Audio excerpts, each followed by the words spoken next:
दी गई समीकरण निकायों का संगत अथवा असंगत के रूप में वर्गीकरण कीजिए। पहला x धन 2y बराबर 2, 2x धन 3y बराबर 3।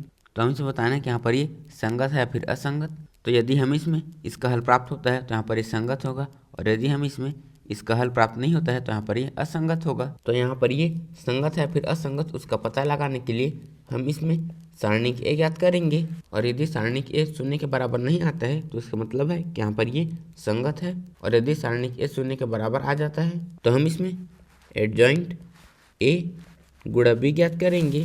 तो इसमें भी दो संभावनाएं हैं। यदि एडजॉइंट ए गुणा बी शून्य के बराबर नहीं आता है तो इसका मतलब है कि यहाँ पर ये असंगत है, और यदि एडजॉइंट ए गुणा बी शून्य के बराबर आ जाता है तो यहाँ पर ये संगत भी हो सकता है या फिर असंगत भी हो सकता है। यदि हमें इसमें इसका हल प्राप्त होता है तो यहाँ पर ये संगत होगा, और यदि हमें इसमें इसका हल प्राप्त नहीं होता है तो यहाँ पर ये असंगत होगा। तो हम लिखेंगे, तब हम यहाँ पर लिखेंगे दिया है x धन 2y बराबर 2 और 2x धन 3y बराबर 3। तो अब दी गई समीकरण निकाय को a गुणा x बराबर b के रूप में लिखने पर जहाँ a बराबर अवयव, यहाँ पर a का मान हो जाएगा 1 2 2 3, तो यहाँ पर आ जाएगा 1 2 2 3। फिर x बराबर अवयव, तो यहाँ पर x हो जाएगा xy, तो यहाँ पर आ जाएगा xy। फिर b बराबर अवयव जो है 2 3, तो यहाँ पर आ जाएगा 2 3। तो यहाँ पर हमने इन्हें लिख लिया। तो अब हम सारणिक ए याद करेंगे, तो उसके लिए इसका इसमें गुणा ऋण इसका इसमें गुणा होगा।